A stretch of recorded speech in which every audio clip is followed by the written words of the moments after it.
After discussing the framework in which photovoltaic systems have to interact, we will now discuss the different types of PV systems that can be realized. Generally speaking, we can divide the PV systems into two main groups. On the right-hand side are the grid-connected systems, and on the left-hand side are the standalone systems. Let's start by looking at the standalone systems, which are also known as off-grid systems, to differentiate them from the grid-connected group. As we will see over the next couple of slides, the first two subgroups rely only on solar power. These subgroups can include energy storage, such as batteries. The third subgroup, instead, is an hybrid system where the PV production is coupled either with wind turbines or with a diesel generation. Let's go through these configurations one by one.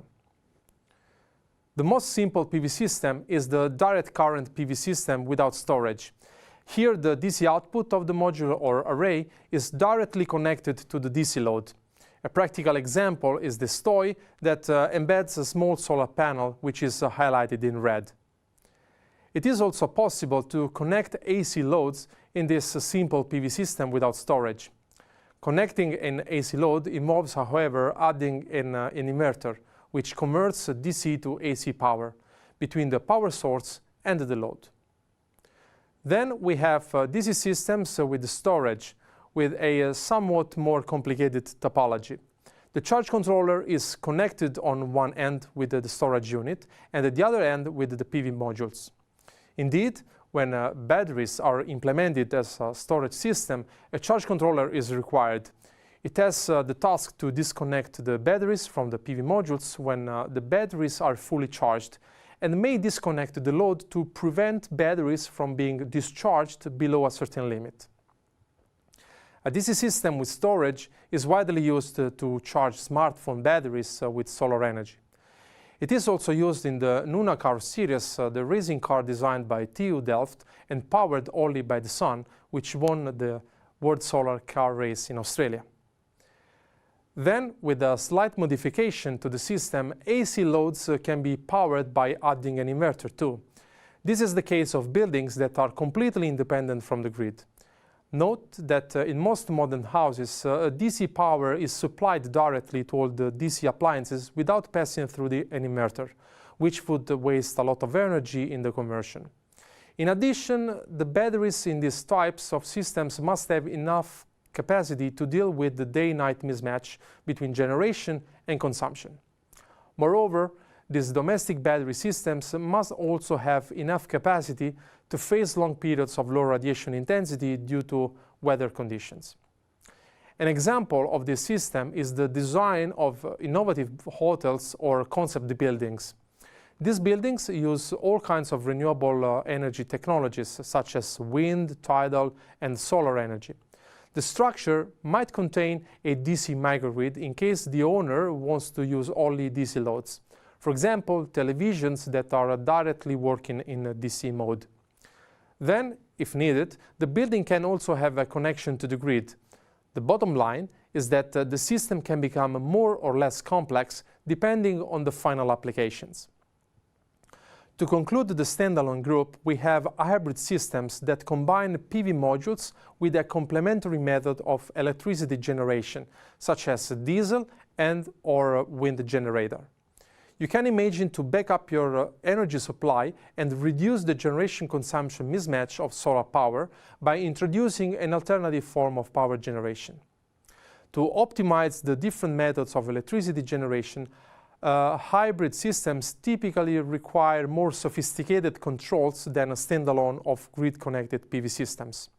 For example, in case of a PV diesel system, the diesel engine must be activated when the battery reaches a given discharge level and stopped when an adequate charging state is reached. Therefore, the diesel generator works as a backup, which can be used to recharge batteries or to supply directly the load.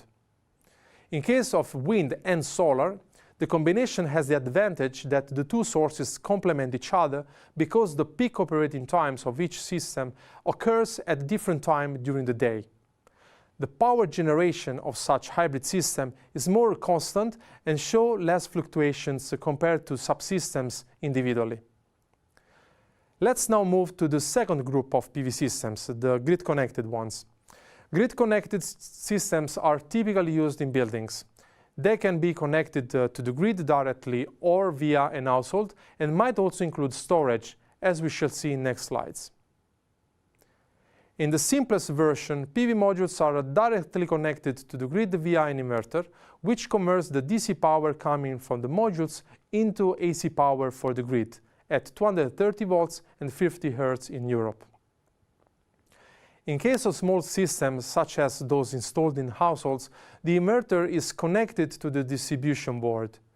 This device has the role to transfer the generated power into the electricity grid or to AC appliances in the house. In this way, the grid acts as a buffer into which an oversupply of PV electricity is transported and redirected to other loads. Indeed, these systems do not require batteries, and the grid supplies the house with electricity in times of insufficient PV generation. Nowadays, however, more and more residential systems have the possibility to store energy, for example, in batteries. As a consequence, also the charge controller is required. This layout is very similar to a standalone system, but it has a higher reliability thanks to the connection with the grid. Moreover, batteries can be programmed to store electricity from the grid during night when the price is lower, and then use it when the PV generation is insufficient. Another way to classify PV systems is by installed peak power. Here we have some pictures of different kinds of PV systems. In the first row, we have a class of systems called the rural or standalone systems, with eventually a local grid. In this case, the rated power is quite low, between 10 watt peaks and the 10 kilowatt peaks. Going up in power, there are grid-connected building integrated systems. This can be found, for example, on the facade of a skyscraper, on the rooftop of residential buildings, and on train stations. This topology is easily scalable from very small systems in the range of 1 kilowatt peak to megawatt peak scale installations. Finally, we have the power plants with a peak power of several megawatts. Solar power plants are connected to the electricity grid via three-phase inverters.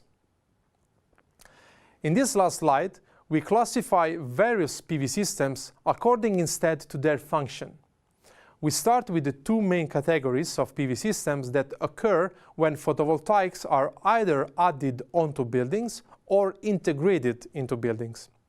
On the right-hand side, we have the build-added photovoltaics, or BAPV, which refer to photovoltaic systems laid down onto building after its construction is complete.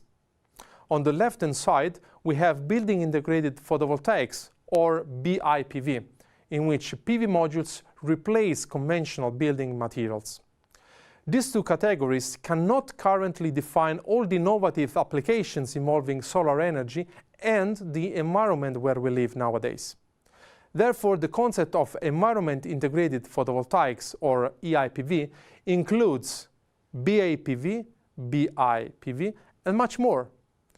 We have, for example, bicycle roads realized with solar modules alongside charging stations with electric bikes, colored pergolas for electric parking lots, and an off-grid info point that provides you with the relevant information and has the possibility to charge smartphones and tablets.